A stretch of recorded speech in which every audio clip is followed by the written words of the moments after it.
Hi dear friends, എല്ലാവർക്കും വിജീസ് കിച്ചൻ്റെ പുതിയൊരു വീഡിയോയിലേക്ക് സ്വാഗതം. ഞാൻ നിങ്ങളുടെ സ്വന്തം ചേച്ചി. എൻ്റെ പ്രിയപ്പെട്ട ഓരോരുത്തർ സൂമായിട്ടിരിക്കുന്നു. ദൈവകൃപയാൽ ഇവിടെ സൂമായിട്ടൊക്കെ ഇരിക്കുന്നു. ഇന്നൊരു ദിവസം ദൈവം നമുക്ക് ദാനമായി തന്ന് അതിന് ദൈവത്തിന് നന്ദി പറയാം. അപ്പോൾ ഇന്ന് രാവിലെ അവർക്ക് ടിഫിൻ കൊണ്ടുപോകാനും ബ്രേക്ക്ഫാസ്റ്റുമായിട്ട് ഞാൻ ബ്രെഡും ചപ്പാത്തിയും കൂടെ മിക്സ് ചെയ്തുള്ള ചപ്പാത്തി ആൻഡ് ബ്രെഡ് മസാലയാണ് ഉണ്ടാക്കുന്നത്. അതിനായിട്ട് ഞാൻ 2 സവാളയൊന്ന് അരിഞ്ഞെടുത്തിട്ടുണ്ട്. അത് ഉരുളി വെച്ചിട്ട് അതിപ്പോൾ ഇച്ചിരി ബ്രെഡ് ഇച്ചിരി ക്വാണ്ടിറ്റി ഉണ്ടാക്കുന്നുണ്ട്. ഇവർക്ക് ടിഫിനും കൊടുത്തിട്ട് ഇതാണെങ്കിൽ രാവിലെ പോൾമോനൊന്ന് കഴിക്കും. അതുകൊണ്ട് അവർക്കിഷ്ടമാണ് ഇത് ഒത്തിരി, അതുകൊണ്ടാണ് ഞാനിത് ഉണ്ടാക്കുന്നത്. അപ്പം ഞാനത് സവാളയൊന്ന് വഴറ്റിയതിന് ശേഷം ക്യാപ്സിക്കവും ക്യാരറ്റും അത് ഒന്ന് നീളത്തിലാണ് അരിഞ്ഞേക്കുന്നത്. ഇന്ന് എല്ലാം സാധാരണ ഞാൻ ചെറുതായിട്ടാണ് പൊടിയായിട്ട് അരിയുന്നത്. ഇന്ന് ഇച്ചിരി കാണാനൊരു ഭംഗിക്കൊക്കെ ആയിട്ട് ബ്രെഡും നീളത്തിലാണ് അരിയുന്നത്, ഇതും നീളത്തിലാണ് ഒന്ന് അരിഞ്ഞത്. അതൊന്ന് പച്ച പോകാനായിട്ട് കുഞ്ഞ് ക്യാപ്സിക്കം ആയതുകൊണ്ട് 2 ക്യാപ്സിക്കം എടുത്ത് 1 ക്യാരറ്റും. ഇനി കാബേജ് വേണേൽ ചേർക്കാം, ബീൻസ് ഇതെല്ലാം ചേർക്കാം കേട്ടോ. അപ്പോൾ ഒരു ഹെൽത്തി ആയിട്ട് കുറേ കൂടെ ഹെൽത്തി ആയിട്ടിരിക്കും. ഈ പച്ചക്കറിയൊക്കെ കഴിക്കാത്ത കൊച്ചുങ്ങൾക്ക് ഇങ്ങനെയൊക്കെ നമ്മൾ ഉണ്ടാക്കി പച്ചക്കറി ഇങ്ങനെ ഇട്ടിട്ട് ഇങ്ങനെ ബ്രെഡ് മസാലയൊക്കെ ഉണ്ടാക്കുന്നുണ്ടെങ്കിൽ അങ്ങ് കഴിച്ചോളും. അപ്പോൾ ഇതെല്ലാം ഒന്ന് വാടി വന്നിട്ടുണ്ട്. ഞാൻ ഇച്ചിരി ഒന്ന് അടച്ചു കൊടുത്തായിരുന്നു ഒന്ന് വാടാനായിട്ട്. ഇതൊക്കെ ഒന്ന് വാടി വന്നിട്ട് ഇതിലേക്കൊരു 1/4 ടീസ്പൂൺ മഞ്ഞൾപ്പൊടി, 1 ടേബിൾ സ്പൂൺ മുളക് പൊടി, 1 ടീസ്പൂൺ മല്ലിപ്പൊടി, 3/4 ടീസ്പൂൺ കുരുമുളക് പൊടി, 1/2 ടീസ്പൂൺ ഗരം മസാല ഇതെല്ലാം കൂടി ഇട്ട് ഇതിൻ്റെ പച്ചമണം പോകുന്ന വരെ ഒന്ന് വാട്ടിയെടുക്കാം. അവിടെ പ്രൈസമ്മോൻ രാവിലെ എണീറ്റായിരുന്നു ഞാൻ കുടിക്കാനുള്ളത് കൊടുത്ത്, എന്നിട്ട് ആളിരുന്ന് പഠിക്കുക അവിടെ കേട്ടോ. അവൻ്റെ എക്സാം സമയത്തുള്ള വീഡിയോയാണ്. എക്സാമൊക്കെ ഇപ്പോൾ തീർന്നു.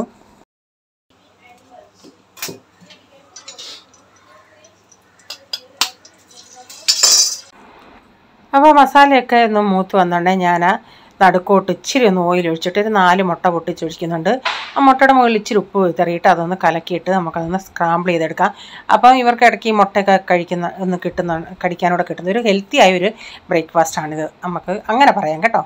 അപ്പോൾ മുട്ടയൊക്കെ കുറച്ചുകൂടെ വേണമെങ്കിൽ ചേർക്കാം. 3, 4, 5, 6, 7, 8 എത്രയാണെന്ന് വെച്ചാൽ അങ്ങ് ചേർത്തോ കേട്ടോ. അപ്പോൾ ഞാനിതൊന്ന് ഇച്ചിരി നേരം ഒന്ന് അടച്ചും കൊടുക്കുന്നുണ്ട്. അപ്പോൾ അതൊന്ന് ഇച്ചിരി ഒന്ന് വെന്ത് വീഴുമ്പോൾ നമുക്ക് അതൊന്ന് മുറിച്ചും പീസാക്കി എടുക്കാൻ പറ്റും.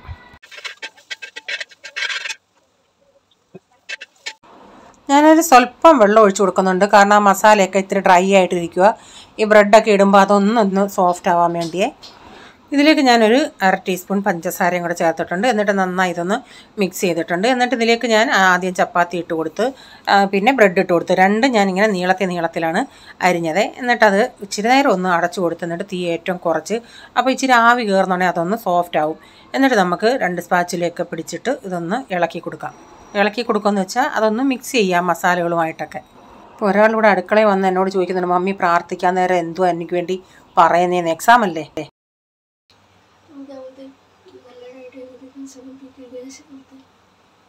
നല്ലതായിട്ട് എഴുതാൻ സഹായിക്കണേ,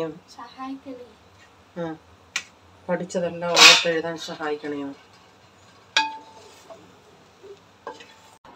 അപ്പോൾ ആൾക്ക് എക്സാം സമയത്താണ് ഭയങ്കര നെർവസ് ഫീലിംഗ് ഒക്കെയാണ്. അപ്പച്ചനോട് എന്ന് പറയും പ്രാർത്ഥിക്കണേ. രാവിലെ എണീറ്റിട്ട് ഞാനൊന്നും പറഞ്ഞല്ല, തന്നെത്താൻ പോയിരുന്ന് പഠിക്കുമായിരുന്നു.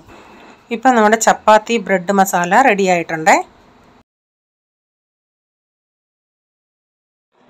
അപ്പോഴേ ഞാൻ ഇൻട്രോയിൽ വന്നില്ലായിരുന്നു. ഞാൻ ഈ വീഡിയോ എഡിറ്റ് ചെയ്തപ്പോഴാണ് എൻ്റെ ഒരു സബ്സ്ക്രൈബറിൻ്റെ കമൻറ്റിൻ്റെ കാര്യം ഓർത്തത്. പക്ഷേ ഉച്ചയ്ക്ക് ഞാനിപ്പോൾ എല്ലാവരുടെയും കമൻറ്റിന് റിപ്ലൈ കൊടുത്തിട്ടുണ്ടെങ്കിൽ ഞാനിപ്പോൾ അതായിരുന്നു ഓർത്തത്. അയ്യോ, അതിന് ഞാൻ റിപ്ലൈ കൊടുത്തില്ലല്ലോ എന്ന്. ഞാൻ കുറച്ച് എഡിറ്റ് ചെയ്ത് കഴിഞ്ഞിട്ട് ചെന്ന് നോക്കിയപ്പം എനിക്കത് റീഡ് ചെയ്യാൻ പറ്റുന്നുണ്ട് ആ കമൻറ്റ്. പക്ഷേ ഓപ്പൺ ചെയ്തതിൽ ഞാൻ അതിന് റിപ്ലൈ കൊടുക്കാൻ പോകുന്നുണ്ടേ എനിക്ക് തോന്നുന്നത് ഡിലേറ്റ് ചെയ്തിട്ടുണ്ടെന്ന് തോന്നുന്നു കേട്ടോ. എനിക്ക് പറ്റുന്നില്ല, എനിക്ക് കമൻറ്റിന് റിപ്ലൈ കൊടുക്കാൻ പറ്റുന്നില്ല. അതായത് ഒരു പുതിയ സബ്സ്ക്രൈബറാണെന്ന് തോന്നുന്നു, അതോ ഇനി പഴയതാണെന്ന്. കമൻറ്റ് ഇപ്പം 3-4 പ്രാവശ്യമായിട്ടിരുന്നു രാജീവ് നായരെന്നും പറഞ്ഞ് എന്നെ മേഡം എന്നാണ് വിളിക്കുന്നത്. ഞാൻ അന്ന് പറഞ്ഞായിരുന്നു, അയ്യോ എന്നെ മേഡം എന്നൊന്നും വിളിക്കണ്ട, അത്ര ഒരു റെസ്പെക്റ്റിലൊന്നും വേണ്ട, അല്ല എങ്ങും ചേച്ചിന്നോ അങ്ങാനും വിളിച്ചാൽ മതി. ഇപ്പം ആണാന്നോ പെണ്ണാന്നോ ഒന്നും എനിക്കറിയത്തില്ല. എന്നിട്ട് ഞാൻ ഒരു ദിവസം ചോദിച്ചായിരുന്നു എവിടെയാണ് താമസിക്കുന്നതെന്നൊക്കെ, എന്തോ ഒന്ന് പറഞ്ഞപ്പം. അപ്പോൾ ഇന്ന് ഞാൻ കണ്ട കമൻറ്റ് എന്ന് പറയുന്നത്, മേഡം എനിക്ക് വേണ്ടി പ്രാർത്ഥിക്കണേ, തേഴ്സ്ഡേ എൻ്റെ ഒരു സർജറി ഉണ്ട്, പ്രാർത്ഥിക്കണേന്ന്. ഇപ്പം ആൾ കമൻറ്റ് ഡിലീറ്റ് ചെയ്തതുകൊണ്ടായിരിക്കാം.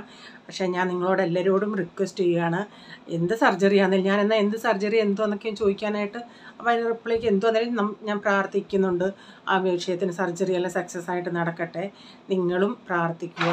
നമുക്ക് മറ്റുള്ളവർക്ക് വേണ്ടി പ്രാർത്ഥിക്കാനേ കഴിയത്തുള്ളേ. നമ്മുടെ പ്രാർത്ഥന, എല്ലാവരുടെയും പ്രാർത്ഥന ദൈവം നമ്മൾ ഒരുമിച്ച് പ്രാർത്ഥിക്കുമ്പോൾ, കാരണം പുള്ളി ആരാന്നേലും നോക്കുന്ന സ്റ്റാഫുകളെ, നേഴ്സുമാർ, ഡോക്ടർമാർ, ഏത് സർജറി ആണെങ്കിലും ആ സമയത്ത് ദൈവത്തിൻ്റെ സഹായം ആ ഡോക്ടർമാരുടെ മേലുണ്ടായിരിക്കണം. അങ്ങനെ നമുക്ക് പ്രാർത്ഥിക്കാം. നിങ്ങളെല്ലാവരും ഒന്ന് പ്രാർത്ഥിക്കണേ ആ ആൾക്ക് വേണ്ടി. എനിക്ക് അതിനൊക്കെ ഞാൻ പറയില്ല, റിപ്ലൈ കൊടുക്കാൻ എനിക്ക് പറ്റുന്നില്ല. അതിലോട്ട് ഓപ്പൺ ചെയ്യുന്നോണ്ടേ അത് കാണുന്നില്ല. അങ്ങനെയുള്ളൊരു ഇതായിരിക്കും കേട്ടോ. എന്തൊന്നിലും നമുക്ക് പ്രാർത്ഥിക്കാം. ഓക്കെ.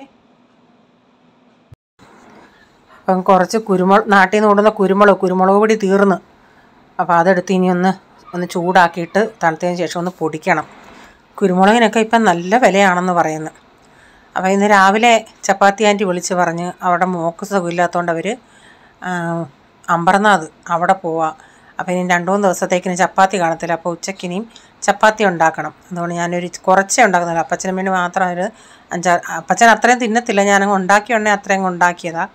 ഒരു 5-6 ചപ്പാത്തി ഉണ്ടാക്കുന്നുണ്ടേ. അപ്പോൾ അച്ചാറിൻ്റെ ഓർഡർ ഉണ്ടായിരുന്നു. അപ്പം ബോട്ടിലുകളൊക്കെ ഞാനൊന്ന് കഴുകി ഇങ്ങനെ വെച്ചിട്ടുണ്ട്. അതിന് നാളെ 2 ദിവസം ആകുമ്പോഴത്തേക്കിന് അത് ഉണങ്ങി കിട്ടും. അപ്പോൾ ഞാൻ കുരുമുളക് ഒന്ന് ജസ്റ്റ് ഒന്ന് ചൂടാക്കിയാൽ മതി. ഞാൻ ആ മുറത്തിയിട്ടൊന്ന് പാറ്റിയതാണ്. എന്നിട്ടും ഞാൻ ഈ കൊന്ത് പോലുണ്ട് അതിൻ്റെ ഈ അല്ലികൾ, മണികളിരിക്കുന്ന അതുണ്ടല്ലേ, അത് ഞാൻ പറക്കി കളഞ്ഞ്. എന്നിട്ടും ഇപ്പം ഇങ്ങനെ ഇളക്കുന്ന സമയത്ത് 1-2 കിട്ടുന്നത്, അതൊക്കെ എടുത്തങ്ങ് ഞാനതായി എടുത്ത് മാറ്റുന്നത്. അപ്പോൾ ഇതൊന്ന് ജസ്റ്റ് ഒന്ന് ചൂടാക്കുന്നേ ഉള്ളൂ. എന്നിട്ട് തണുത്തതിന് ശേഷം ഒന്ന് പൊടിച്ചെടുക്കാം. അതവിടെ ഇരുന്ന് തണുക്കട്ടെ. ആ നേരം കൊണ്ട് കാബേജൊക്കെ ഞാൻ അരിഞ്ഞായിരുന്നു. കാബേജ് അരിഞ്ഞ് നമ്മളിങ്ങനെ മുറിയിൽ ഇങ്ങനെ വെക്കുമ്പോഴേ ഭയങ്കര ഒരു സ്മെല്ലല്ലേ അതിന്. ഞാൻ നേരത്തെയും പറഞ്ഞിട്ടുണ്ട്, അഥവാ പുതിയ ആരെങ്കിലും ഉണ്ടെങ്കിൽ, അറിയാൻ വയ്യാത്ത ആരെങ്കിലും ഉണ്ടെങ്കിൽ ഇങ്ങനെ ചെയ്ത് നോക്കാം ഈ ടിപ്പ്. അപ്പോൾ ആ സ്മെല്ല് മാറാനായിട്ട് നമ്മൾ ആ കാബേജ് അരിഞ്ഞതിന് ശേഷം ആ കാബേജ് നമ്മൾ വെച്ചേക്കുന്ന പാത്രത്തിൻ്റെ അകത്ത് ഒരു പീസ് ബ്രെഡ് കഷ്ണം ഇട്ടിരുന്നാൽ മതി. കുറച്ച് നേരം കഴിയുമ്പോൾ നമ്മൾ മുറിയിലൊക്കെ വരുമ്പോൾ ഒരു അവിഞ്ഞ സ്മെല്ലാണല്ലോ കാബേജിനും കോളിഫ്ലവറിനും. ആ സ്മെല്ലങ്ങ് മാറും കേട്ടോ. അറിയാൻ വയ്യാത്തവരുണ്ടെങ്കിൽ ഇങ്ങനെ ചെയ്ത് നോക്കേ. അപ്പോൾ ഞാൻ ഇന്ന് കടുകിട്ടതിന് ശേഷം ഇച്ചിരി ഉഴുന്ന് പരിപ്പോട് ഇട്ടിട്ടുണ്ട്. ആ ഉഴുന്ന് പരിപ്പ് അങ്ങോട്ട് മൂത്ത് വരുന്ന ഉടനെ ഇവിടെ പ്രൈസൻ ഓടി വരും. കാരണം നല്ലൊരു മണമല്ലേ ഉഴുന്ന് മൂത്ത് വരുന്ന ഉടനെ, എന്തുവാ ഉണ്ടാക്കുന്നതെന്നും പറഞ്ഞ്. അപ്പോൾ അതൊന്ന് ചുമന്ന് വരട്ടെ. അതിന് ശേഷം കറിവേപ്പിലയിട്ട് ഉള്ളിയും എല്ലാം ഇട്ടിട്ട് നമുക്ക് പിന്നെ തേങ്ങയൊക്കെ ഇട്ട് എടുക്കാം. അറിയാലോ കാബേജ് തോരൻ ഉണ്ടാക്കുന്നത്. ഇന്നലത്തെ പച്ചക്കറിയുടെ വില ഞാൻ പറഞ്ഞിട്ട് ആരും അങ്ങനെ ഇപ്പം സമയം ഒരു 7:30 ആയിട്ടുണ്ട്. 7:30 വരെ ആരും കമൻ്റ് ഇട്ടിട്ടില്ല നിങ്ങളുടെ അവിടെയും ഈ വിലയാണോ എന്തുവാന്നുള്ളത്. അപ്പം ചില സമയത്ത് ഇവിടെ സീസൺ അനുസരിച്ച് കുറച്ച് കിട്ടും. ഇപ്പം ചില പച്ചക്കറികൾ കിട്ടാൻ തന്നെ ഇല്ല. അപ്പം ഞാൻ കണ്ടില്ലേ ആ ബ്രെഡ് എടുത്തങ്ങ് മാറ്റി. അപ്പം ഞാൻ കാബേജ് കൂടി ഇട്ടിട്ട് ഞാൻ ആദ്യമൊന്നും ഇളക്കി കൊടുത്തില്ല. പിന്നെ ഇനി ചപ്പാത്തിയും കൂടെ പരത്തി ചപ്പാത്തിയും കൂടെ ഉണ്ടാക്കി 1 മണിയാകാറായി. അപ്പോഴത്തേക്കിന് അപ്പച്ചന് കൊടുക്കണം. അപ്പം ഞാൻ ഇന്നലത്തെ കാബേജ് തോരനുണ്ട്, ഇന്നലത്തെ മോരുകറിയുണ്ട്, കാബേജ് തോരനുണ്ട്. അതുകൊണ്ടൊക്കെ ഇങ്ങനെ നിൽക്കാമെന്ന് പറഞ്ഞിരുന്നോണ്ടേ കാണാം റീച്ചാൻ്റെ വാട്സപ്പിൽ മെസ്സേജ് വന്ന് നാളെ 10 തൊട്ട് 6 വരെ നമുക്ക് പൈപ്പ് ലൈൻ ഗ്യാസില്ല, എന്തോ മേജർ പണിയാണെന്നും പറഞ്ഞു. അപ്പം ഞാൻ പിന്നെ ചിന്തിച്ചെന്നാൽ വൈകിട്ട് എന്തെങ്കിലും ഉണ്ടാക്കി, മീൻ ഇരിപ്പുണ്ടായിരുന്നു, അലുവ മീൻ, അതെടുത്ത് ക്ലീൻ ചെയ്തിട്ട് അത് വൈകിട്ട് രാത്രിയിലങ്ങ് ഉണ്ടാക്കി വയ്ക്കാം. അപ്പം വീണ്ടും മോരുകറി തീരാറായി. അപ്പം തൈരും എൻ്റെ കയ്യിൽ അധികമില്ലായിരുന്നു. പിന്നെ ഞാൻ റീച്ചാൻ തുറന്ന് ജിയോ മാർട്ടിൽ നിന്ന് ഇച്ചിരി തൈര് കൂടെ നമുക്ക് കറി വെക്കുമ്പം പിന്നെ രാവിലെ പെട്ടെന്ന് വേറെ എന്തെങ്കിലും ഉണ്ടാക്കിയാൽ മതിയല്ലേ. അപ്പം അന്നേരം കാണാം ജിയോ മാർട്ടിൽ സാധനം ഓർഡർ ചെയ്യണം, ഒരിക്കലും പതിവില്ലാത്ത പോലെ അതെല്ലാം ക്യാൻസലായി, കിട്ടിയില്ല. പിന്നെ റീച്ചാൻ വന്ന വഴിക്ക് ഈ കടയിൽ നിന്ന് തന്നെ തൈര് വാങ്ങിച്ചുകൊണ്ട് വന്ന് ഞാൻ പറയും ഇനി ഞാൻ രാത്രിയിൽ ഉണ്ടാക്കുന്നില്ല, രാവിലെ നമുക്ക് മോരുകറി ഉണ്ടാക്കാമെന്ന്. അപ്പോൾ ഈ ചപ്പാത്തി ആൻറ്റി ഇല്ലായിരുന്നു. അതുണ്ടെങ്കിൽ പിന്നെ ചപ്പാത്തിക്ക് എന്തെങ്കിലും കൂട്ടാൻ ഉണ്ടാക്കിയാണെങ്കിൽ ഉച്ചയ്ക്ക് എല്ലാവർക്കും ചപ്പാത്തിയും കൊണ്ട് നിൽക്കുമായിരുന്നു. പിന്നെ ഞാൻ രാവിലെ നമുക്ക് ചോറൊക്കെ ഉണ്ടാക്കണമായിരുന്നു. അല്ലെങ്കിൽ നമുക്ക് തലേന്നത്തെ ചോറുണ്ടെങ്കിലും അഡ്ജസ്റ്റ് ചെയ്യുമായിരുന്നു. ഇതിപ്പോൾ എല്ലാവരും ഞങ്ങൾ 4 പേരും ഉണ്ടല്ലേ. റീച്ചാൻ അങ്ങ് രാവിലെ അങ്ങ് പോയല്ലേ. അത് കഴിഞ്ഞ് ഞാൻ ഇതെല്ലാം കഴിഞ്ഞതിന് ശേഷം പിന്നെ മീൻ വെട്ടാനിരുന്നു. ഇത് ഇത്തിരി വലിയ മീനായോണ്ടേ തൊലി ഭയങ്കര കട്ടിയാണ്. ഇന്നാൾ വാങ്ങിച്ചത് ചെറുതായിരുന്നു, അതുകൊണ്ട് തൊലി ഇങ്ങനെ ചെതുമ്പൽ പോലെ ചെത്തി കളഞ്ഞാൽ മതിയായിരുന്നു. എനിക്കിങ്ങനെ തൊലി ഇരിച്ച് ഇതിൻ്റെ വശവും ഇല്ല.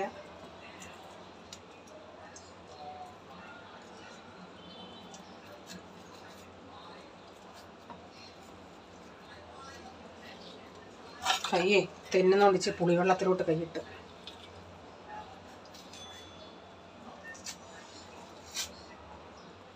ഒരു സൈഡ് ഇരിച്ച്. ഇനി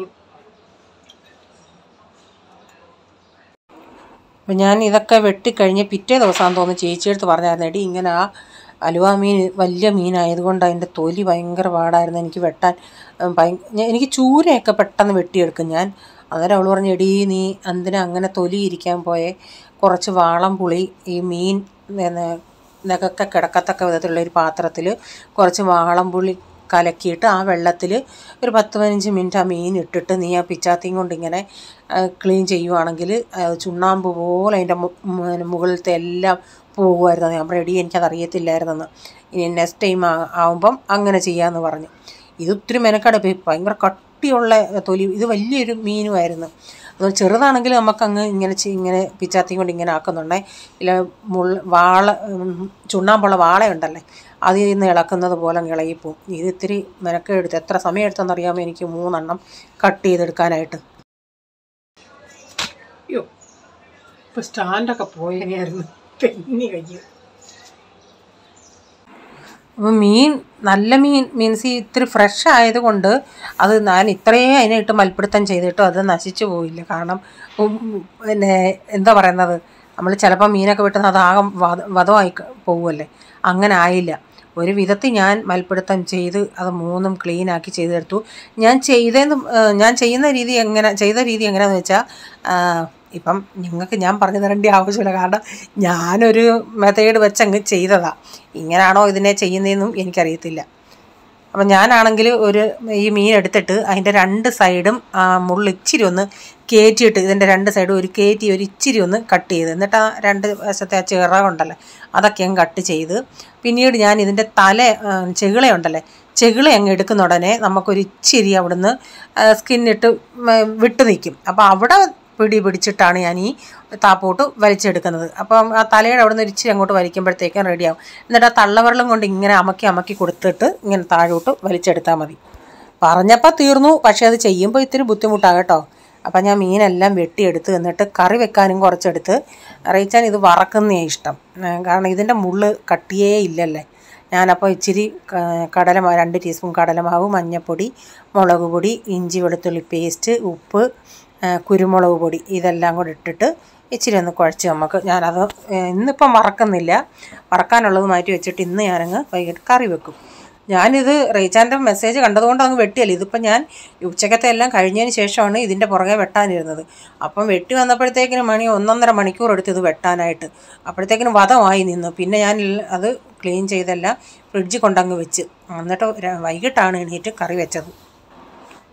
ഇഞ്ചിയും വെളുത്തുള്ളിയും കറിവേപ്പിലൊക്കെ ഇട്ട് വഴറ്റിയതിന് ശേഷം പിന്നെ മഞ്ഞൾപ്പൊടിയും മുളക് പൊടിയും എല്ലാം കൂടി ഇട്ട് അതൊന്ന് മൂപ്പിച്ചതിന് പിന്നെ പുളിവെള്ളവും ഉലുവാപ്പൊടി എല്ലാം ഇട്ട് അരപ്പൊന്ന് തിളച്ച് വരാറാണ് പിന്നെ മീനോടെ പറക്കിയിട്ട് കൊടുത്ത് കുറച്ച് കഴിഞ്ഞിട്ടത് ഒരു 15-20 മിനിറ്റൊക്കെ ആകുമ്പോഴത്തേക്കിന് അത് വറ്റി വരുമ്പം വെളിച്ചെണ്ണ ഒഴിച്ച് കറിവേപ്പില ഇട്ടെടുക്കാം. അപ്പോൾ മീൻ കറിയും റെഡിയാവും.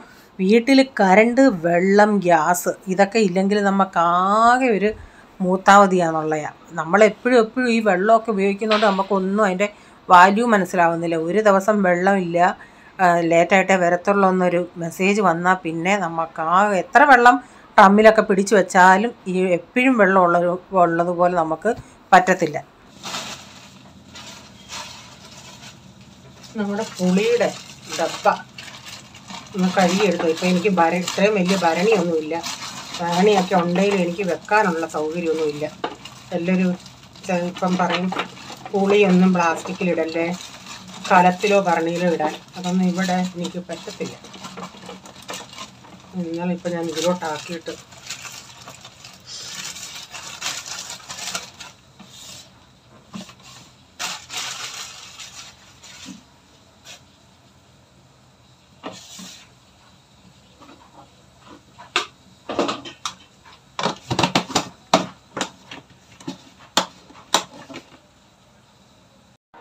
അപ്പോൾ ഇന്നത്തെ വീഡിയോയിലെ വിശേഷങ്ങൾ ഇതൊക്കെയായിരുന്നു. വീഡിയോ ഇഷ്ടമായെങ്കിൽ ലൈക്ക് ചെയ്യണേ, നിങ്ങളുടെ അഭിപ്രായം കമൻറ്റിൽ കൂടെ അറിയിക്കണേ. സബ്സ്ക്രൈബ് ചെയ്യാതെ ആരെങ്കിലും വീഡിയോ കാണുന്നുണ്ടെങ്കിൽ വീഡിയോ ഇഷ്ടമായി വീണ്ടും ചാനൽ കാണണമെന്ന് ആഗ്രഹമുണ്ടെങ്കിൽ ഒന്ന് സബ്സ്ക്രൈബ് ചെയ്തിട്ട് ബെല്ലൈക്കോട്ടെ കൊണ്ടുകൂടെ പ്രസ് ചെയ്യുകയാണെങ്കിൽ ഓളെന്നൊരു ഓപ്ഷൻ വരും. അതുകൂടെ പ്രസ് ചെയ്യുകയാണെങ്കിൽ ഞാനിന്ന് വീഡിയോയുടെ നോട്ടിഫിക്കേഷൻ നിങ്ങൾക്ക് എന്നും വരുന്നതായിരിക്കും. ഇനി ഒരു പുതിയ വീഡിയോയുമായി വരും വരെ bye. God bless you all. Thank you. Take care. Bye. See U.